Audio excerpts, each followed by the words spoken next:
Hello, welcome back guys. मैं शेखर सिंह आपका स्वागत करता हूं आपके अपने स्टडी चैनल स्टडी हब पे। और आज की क्लास में हम लोग पढ़ने जा रहे हैं कुशाण वंश। तो आई होप आप लोगों ने क्लासेस को मिस किया होगा। अगर आप लोगों ने अभी तक चैनल को सब्सक्राइब नहीं किया है तो जाकर चैनल को सब्सक्राइब कर लें। देखिए, पहले तो मैं माफ़ी चाहता हूँ कि क्लास आपको कुछ दिन के लिए हाल्ट हुई बीच में। इसका रीज़न ये रहा था कि थोड़ा सा सिस्टम की समस्या आ रही थी, जिस वजह से मुझे नया सिस्टम लेना पड़ा। तो चूँकि अब मेरे पास नया सिस्टम है, तो अब आप लोगों की रेगुलर क्लास होगी, तो आप लोगों को चिंता करने की कोई आवश्यकता नहीं है। और जल्द ही आपके लिए एक सरप्राइज़ आने वाला है, जैसा कि मैं प्लान कर रहा था। तो वो सरप्राइज़ आपके लिए इस वीक में आ सकता है।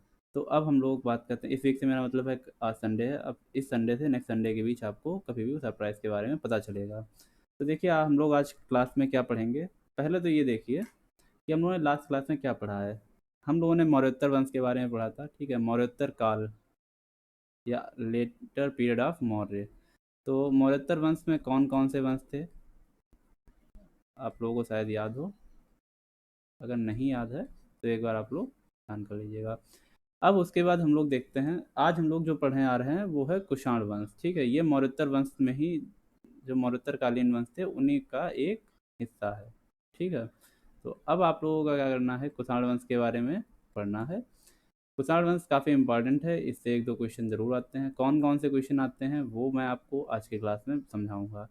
तो पहले हम लोग को देखना होगा कि ये कुषाण वंश के लोग कहाँ से आए हैं, कौन थे, इनकी वंशावली कहाँ से उत्पन्न हुई है। इन सब चीज़ों के बारे में डिस्कस करेंगे। तो देखिए, कुषाण वंश मूल रूप से भारतीय नहीं था। ठीक है, ये भारतीय नहीं था, ये लोग क्या थे, विदेशी थे। तो ये कहाँ से आए हैं, ये मूल रूप से चीन की एक जाति है, यूची जनजाति। ठीक है, क्या नाम है, यूची, ये आप लोगों को दिख रहा होगा। तो यूची जनजाति 5 कबीलों में बटी, उसी में एक कबीला जो शक्तिशाली कबीला था उसका नाम था क्या, कुषाण। ठीक है, और यहीं आगे कुषाण वंश बना। तो देखिए, हम लोगों को जानना पड़ेगा कि ये आखिर यहाँ तक कैसे पहुँचे। तो पहले तो ये वोशुन, और उसके बाद बैक्ट्रिया होते हुए, वेट अ मिनट, वोसन और देन बैक्ट्रिया होते हुए ये लोग कहाँ, इंडिया में पहुँचते हैं। ठीक है, कब, लगभग 30 सी के आसपास। तो 30 सी मतलब 30 ईस्वी, 30 ईस्वी। बीसी होता है ईसा पूर्व, और सी होता है ईस्वी। ये बात क्लियर है। तो अब हम लोग आगे चर्चा करते हैं। तो आप लोग ये समझ गए होंगे ये लोग कहाँ से आए हैं।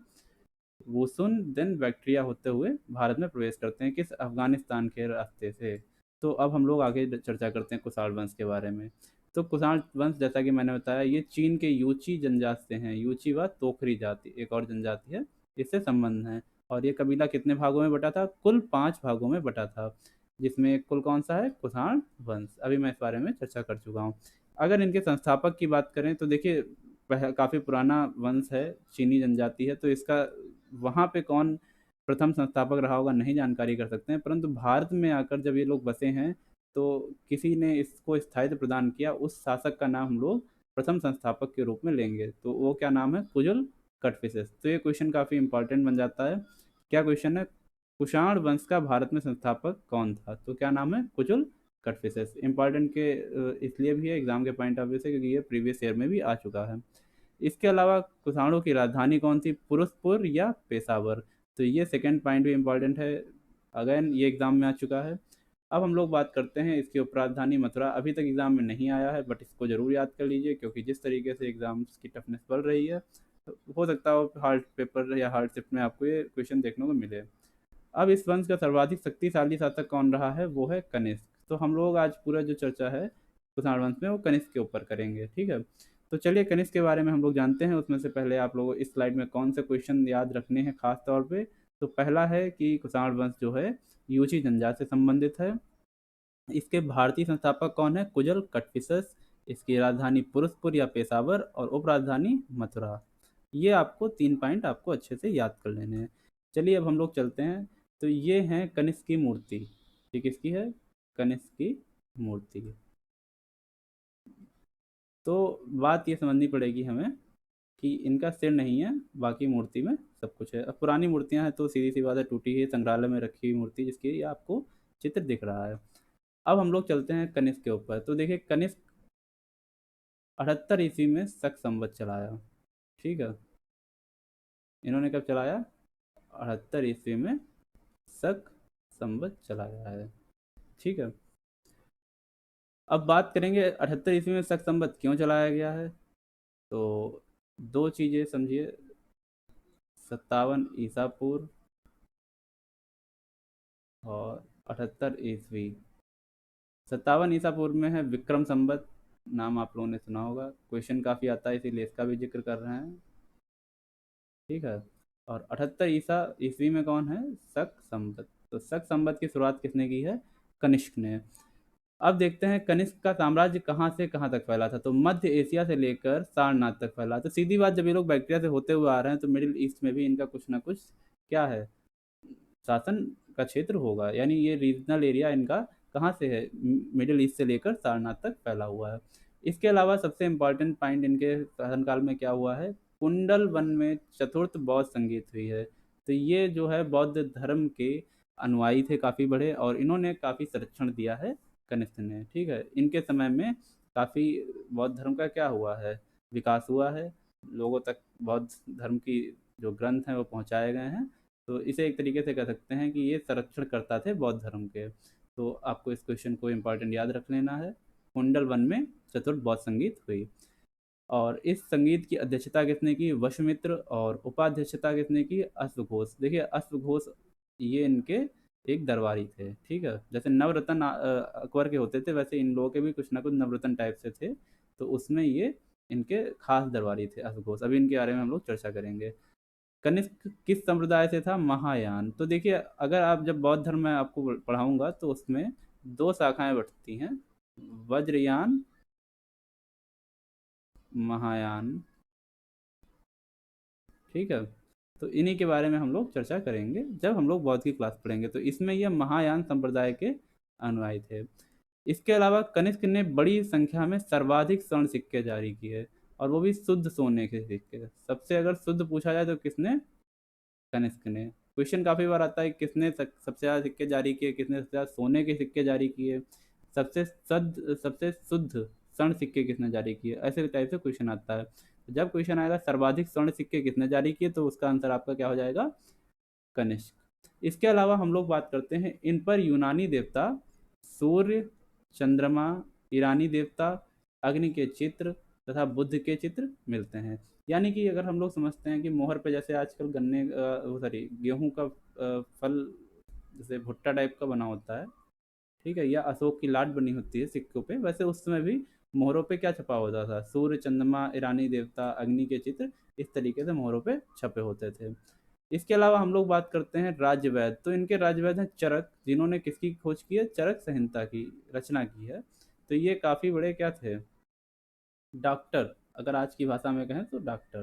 तो ये चरक संहिता जो एमबीबीएस कर रहे होंगे उन लोगों को पढ़ाई जाती है, उन लोगों को इस चीज़ की जानकारी होगी। अगर आप लोगों ने बायोलॉजी ली होगी तो इस चरक संहिता का नाम जरूर सुना होगा। अगला आता है हम लोग कनिष्क के राजकवि अश्वघोष। तो ये इनके राजकवि थे, मैंने भी बताया था ना इनके खास दरबारी थे।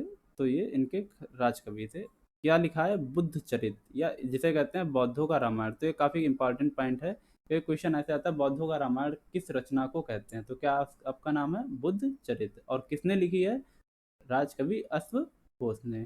तो एक बार देख लेते हैं इसमें कौन से पॉइंट हैं। ठीक है, तो जैसा कि आप लोग देख रहे हैं, शक संवत चलाया गया है कब, 78 ईस्वी में। पहला इंपॉर्टेंट पॉइंट, विक्रम संवत भी इसी से जुड़ा हुआ है, वो लिख लीजिए, 57 ईसा पूर्व, ईसा पूर्व। और कनिष्क का साम्राज्य कहाँ से कहाँ तक फैला हुआ था, मध्य एशिया से लेकर सारनाथ तक। ये इतना इंपॉर्टेंट पॉइंट नहीं है। ये तीसरा काफ़ी इंपॉर्टेंट पॉइंट है, कनिष्क के शासनकाल में कुंडल वन। देखिए कुंडल वन है कहाँ, कुंडल वन है कश्मीर में। ठीक है, कहाँ है, कश्मीर में। और कश्मीर को बचाने का श्रेय किसको जाता है, अशोक को। ये हम लोगों ने पिछली क्लास में पढ़ा था। ठीक है, किसको आता है, अशोक को। बात करते हैं चतुर्थ बौद्ध संगीत हुई है यहाँ पर, और इसकी अध्यक्षता किसने की है, वशमित्र। और उप अध्यक्ष कौन कौन है, इन्हीं कनिष्क के राज दरबारी कवि अश्वघोष ने। ये पॉइंट भी इंपॉर्टेंट है, तो इसको भी आप लोग याद कर लीजिएगा। कनिष्क किस संप्रदाय से था, महायान संप्रदाय का अनुयायी था। आगे हम लोग बात करते हैं, बौद्धों का रामायण किस रचना को कहते हैं, बुद्ध चरित को। और ये लिखी किसने है, अश्वघोष ने। चरक संहिता किसने लिखी है, चरक ने। और चरक किसके राज्यवैद हैं, कनिष्क के। तो ये इतने पॉइंट आपको इंपॉर्टेंट है। और सबसे इसमें से इंपॉर्टेंट जो छूट गया है वो कौन सा पॉइंट है, सर्वाधिक स्वर्ण सिक्के किसके काल में जारी हुए हैं। तो हम लोग क्या कहेंगे, कुषाण वंश में। तो राजा की जगह इसमें क्या नाम पूछा था, वंश का पूछा था, तो इसका आंसर क्या हो जाएगा, कुषाण वंश। सबसे ज़्यादा सोने के सिक्के जारी किए गए हैं। अब हम लोग आते हैं अपनी अगली स्लाइड पर। देखिए, जो इनके दरबारी हैं नागार्जुन, यानी कि हम लोग कह सकते हैं काफ़ी चुने हुए लोग इसमें थे, मतलब काफ़ी विद्वान लोग थे इनके दरबार के। तो इन्हें क्या कहते हैं, भारत का आइंस्टीन।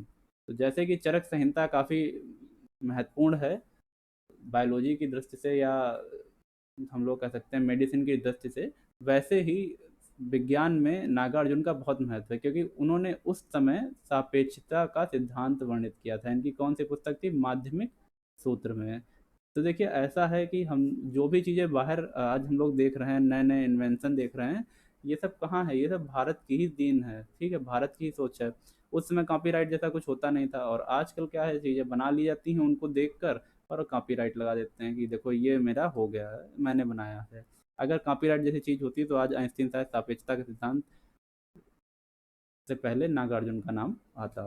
तो ठीक है, अब हम लोग बात करते हैं मधर। तो ये मधर कौन है, महान राजनीतिज्ञ हैं, किसके, कनिष्क के राज दरबार के। तो ये भी इम्पोर्टेंट पॉइंट है, इसे भी याद कर लीजिएगा। इसके अलावा कुषाण वंश का अंतिम शासक कौन था, वसुदेव, ठीक है, कौन था, वसुदेव। इसके अलावा सबसे इम्पोर्टेंट ये है, कनिष्क को इतिहासकारों ने द्वितीय अशोक की संज्ञा दी। तो द्वितीय अशोक किसे कहा जाता है, कनिष्क को। देखिए, दो चीज़ों को बहुत संरक्षण दिया है कनिष्क ने। एक तो बौद्ध धर्म को, पहला है बौद्ध धर्म।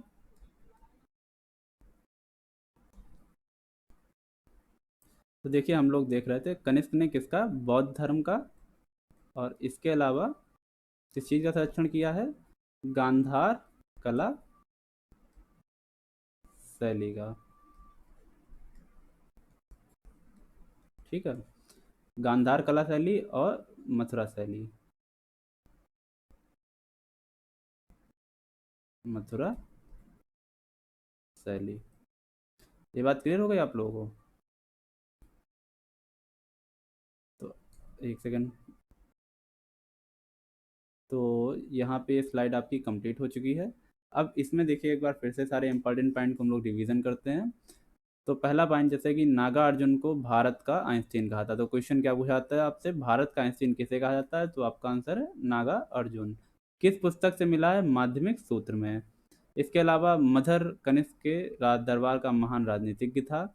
और अंतिम शासक पूछा जाए तो कौन है, Vasudev. Is it clear. Kanishka को किस नाम से संज्ञा दी गई है, द्वितीय अशोक की, तो ये पॉइंट भी इंपॉर्टेंट है। और किसका इसने संरक्षण किया है, गांधार कला शैली की मथुरा शैली, ठीक है, मतलब ये इसी का एक सब टाइप है। जैसे हेलेनिस्टिक आर्ट यवनों ने दी थी, तो उसी का ये पार्ट है गांधार कैला शैली, और उसी का पार्ट है क्या, मथुरा शैली। Is it clear. Hellenistic art के बारे में जब मैंने यवनों का आक्रमण पढ़ाया था, तो उसमें हेलेनिस्टिक आर्ट की चर्चा की थी। तो चलिए, अब हम लोग आज कुषाण वंश में लगभग सारी चीज़ें कंप्लीट हो गई। जो भी पॉइंट अगर कोई बचता है, तो वो आपको हम लोग क्या है, क्विज में कवर करा देंगे।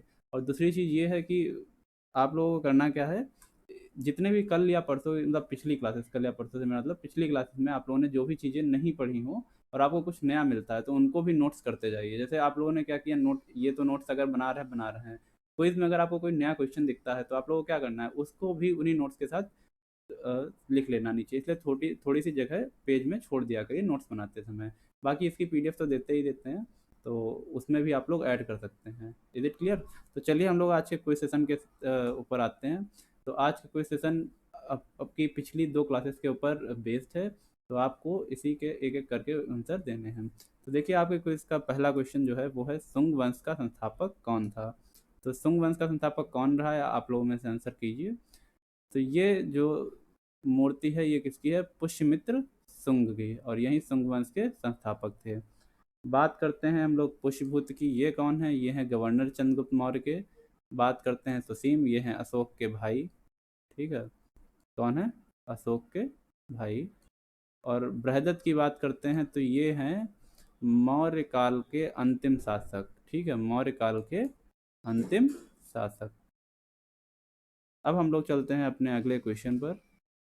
मालविकाग्निमित्रम के लेखक कौन थे। तो मालविकाग्निमित्रम के लेखक तो जैसा कि आप लोग पिक्चर देख रहे हैं, पिक्चर से आप लोग समझ रहे होंगे, अगर आपने पहले भी पिक्चर देखी होगी। तो ये हैं आपके कालिदास जी, ठीक है।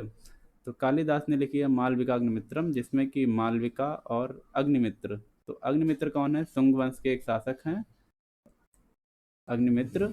और मालविका कौन है, यज्ञसेन की बहन, ठीक है। कौन है, यज्ञसेन की बहन। इन दोनों के प्रेम प्रसंग की चर्चा इसमें हुई है। तो ये चीज़ हम लोगों को क्लियर होती है। बाकी तुलसीदास ने क्या लिखा है, रामचरित मानस। बाण भट्ट ने कौन सी लिखी है, हर्षचरित, हर्षचरित। चरक ने अभी मैंने बताया था चरक संहिता। ये क्लियर हो गया आप लोग, वो चरक संहिता।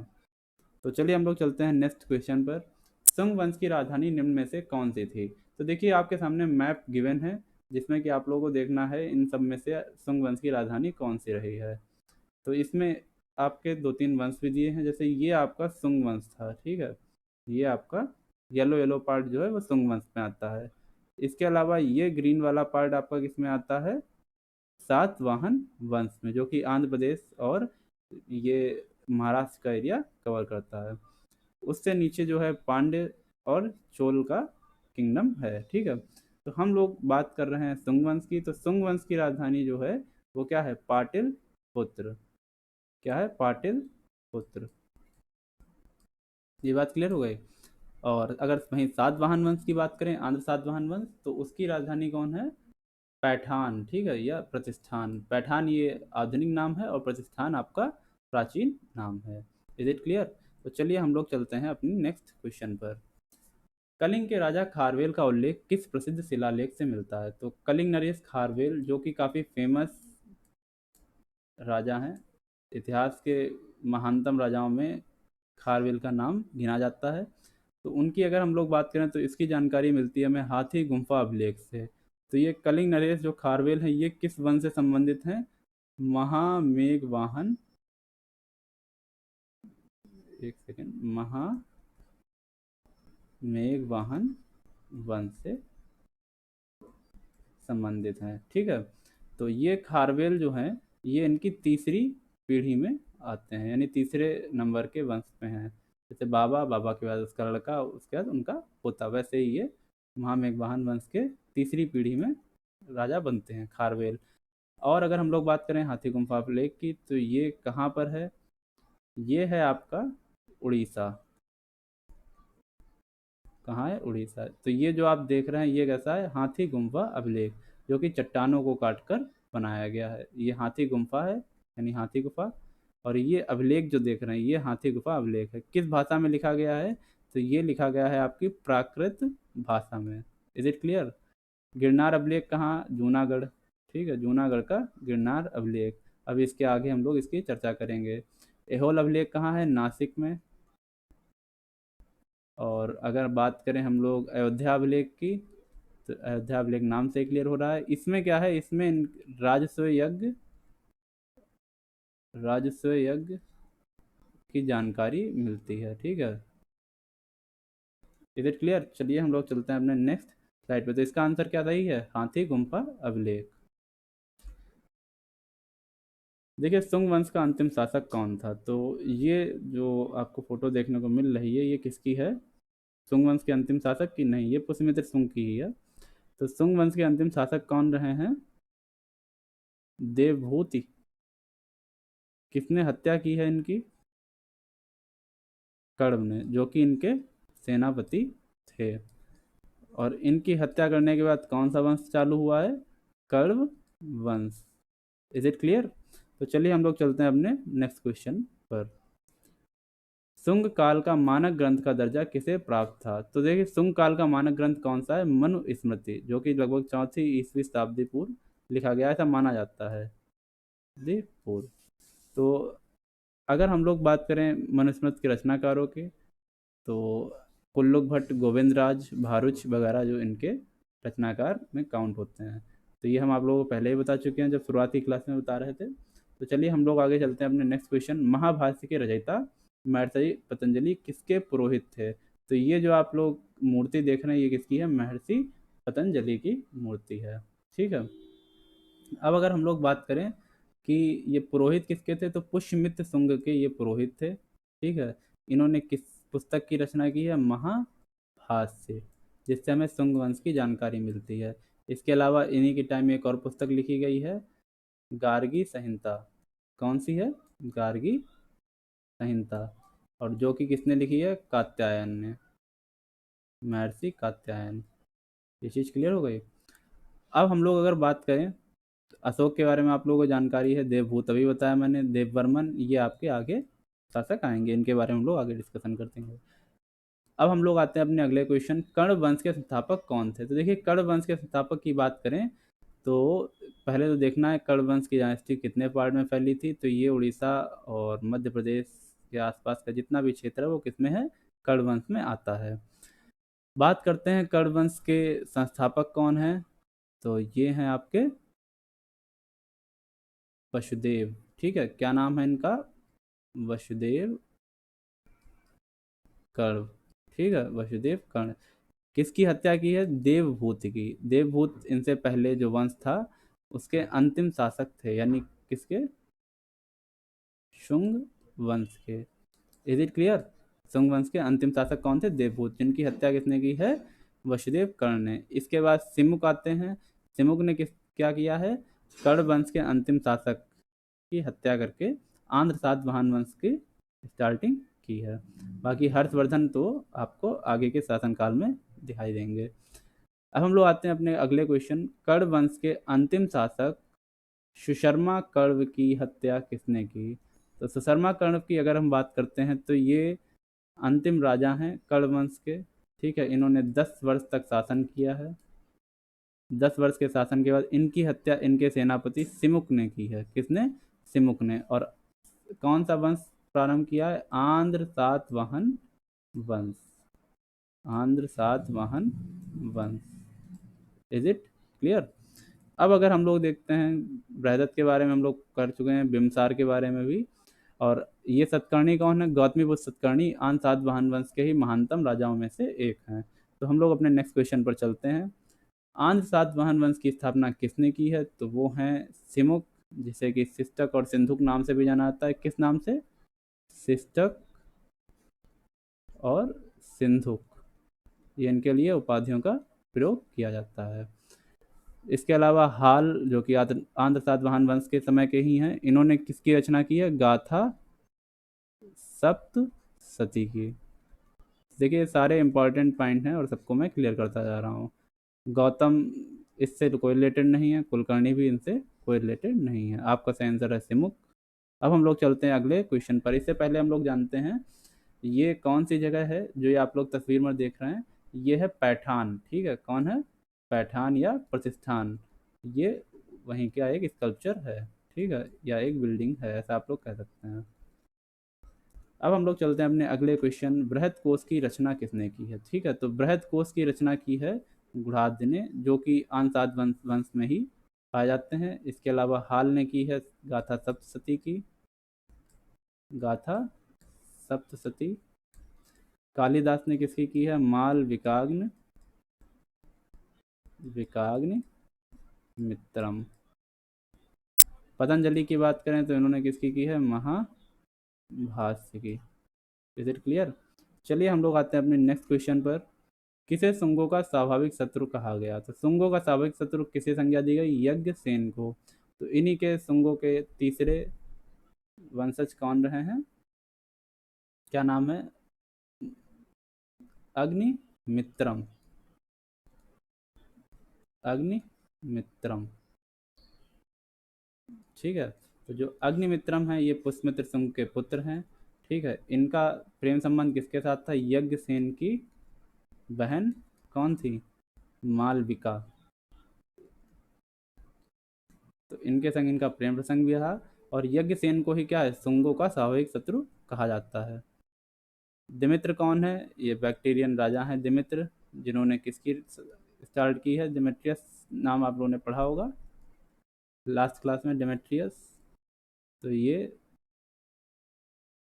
किसके संस्थापक माने जाते हैं, इसका आप लोग कमेंट सेक्शन में जवाब दीजिएगा। बात करते हैं पश्चिम का स्वामी के नाम से किसे जाना जाता है, तो पश्चिम के स्वामी के नाम से जाना जाता है गौतमीपुत्र सतकर्णी। मैंने कहा जैसे कि गौतमीपुत्र सतकर्णी बहुत ही प्रतापी राजा रहे हैं आन सातवाहन वंश के। तो इनके बारे में आपको कुछ जरूर पढ़ना है, ये क्वेश्चन इंपॉर्टेंट भी काफ़ी है। तो आपका सही आंसर क्या है, गौतमीपुत्र सतकर्णी। अब हम लोग आते हैं अगले क्वेश्चन पर, कलिंग नरेश खारवेल के लिए चक्रवर्तीन शब्द किस अभिलेख से मिला है। तो रानी अभिलेख जो है इसमें वर्ड यूज किया गया है चक्रवर्तीन, किसके लिए, कलिंग नरेश खारवेल के लिए। और ये रानी अभिलेख बनवाया किसने था, अशोक के टाइम पे बना है। और कौन से नंबर का अभिलेख है, अगर हम लोग देखते हैं तो तीसरे नंबर का अभिलेख, तीसरे नंबर का अभिलेख है ये रानी का अभिलेख। बाकी जूनागढ़ का अभिलेख, ऐहोल अभिलेख, हाथी गुम्फा अभिलेख, इनके बारे में हम लोग अभी दूसरे या तीसरे क्वेश्चन में चर्चा कर चुके हैं। अब हम लोग आते हैं इस क्वेश्चन पर, मिनांडर और बौद्ध भिक्षु नागासेन के बीच संवाद किस ग्रंथ में वर्णित है। तो मिनांडर कौन थे, यवन राजा थे, और बौद्ध भिक्षु नागासेन एक भिक्षु थे। तो इन दोनों के बीच क्या है, वाद संवाद होता है, जिससे ये ज्ञात होता है। देखिए पहले तो हम लोग देखते हैं कि इन्होंने पुस्तक कौन सी लिखी संवाद के ऊपर, वो है मिलिंद पन्हो। और मिलिंद पन्हो में लिखा है कि मिनांडर एक महान दार्शनिक थे, ठीक है, एक महान दार्शनिक थे। और इसी के बाद, इस संवाद के बाद मिनांडर ने नागासेन को अपना क्या है, गुरु मान लिया, ठीक है, और इनसे बौद्ध भिक्षा ग्रहण करी। Is it clear. चलते हैं हम लोग अपने क्वेश्चन पे अगले, पहलवों की राजधानी तक्षशिला थी, ठीक है। ये शायद काटना था, वो रह गया होगा। तो पहलवों की राजधानी इस क्वेश्चन में पूछी गई थी, तो पहलवों की राजधानी कौन सी रही है, तक्षशिला। शुंगों की कौन सी थी, पाटलिपुत्र। पहलवों की राजधानी तक्षशिला। तो देखिए ये समझिए पहलवों के कहाँ तक शासन था, जो मिडिल ईस्ट है वो सब इनका फैला हुआ था, ठीक है, पूरा शासन। ये चीज़ समझ में आ रही है,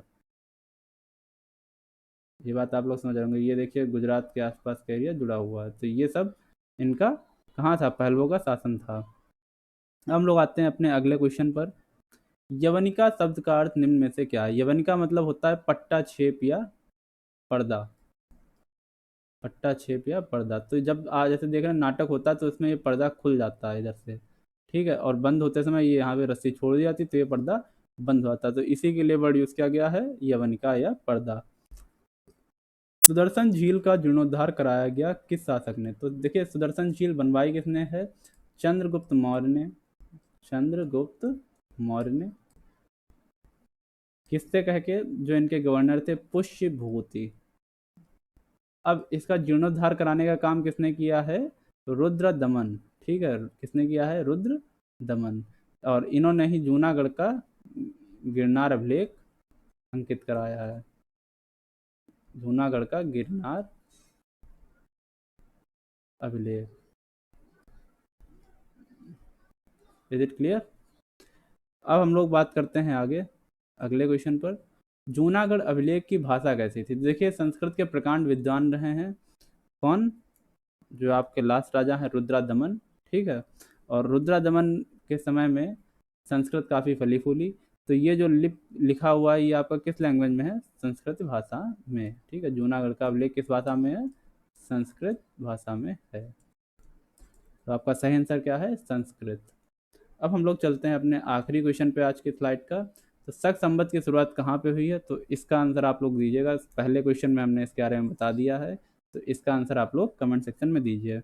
अगर आप लोगों को ये क्लास अच्छी लगी हो, ठीक है, तो चैनल को सब्सक्राइब करना मत भूलिएगा। और आज से क्लास आपको रेगुलर मिलेगी, ये मेरी गारंटी है। अभी तक थोड़ा सा पीसी की दिक्कत थी और अब मेरे पास सिस्टम आ चुका है, तो देर इज़ नो प्रॉब्लम। तो अब आप लोगों का काम ये है कि आप लोग चैनल को सब्सक्राइब करें, इस वीडियो को ज़्यादा से ज़्यादा शेयर करें। अब धीरे धीरे इम्प्रूवमेंट के साथ हम लोग और अच्छा कंटेंट प्रोवाइड कराएंगे आपको, और एक स्ट्रेटजिकल वे में आपको क्या है, सारा कंटेंट इस पर मिलेगा, ठीक है। तो आज की क्लास हम लोग यहीं पर एंड करते हैं। Thank you for this class. अगर आप लोगों को सेशन पसंद आया है तो जाने से पहले वीडियो को लाइक ज़रूर कर दीजिएगा।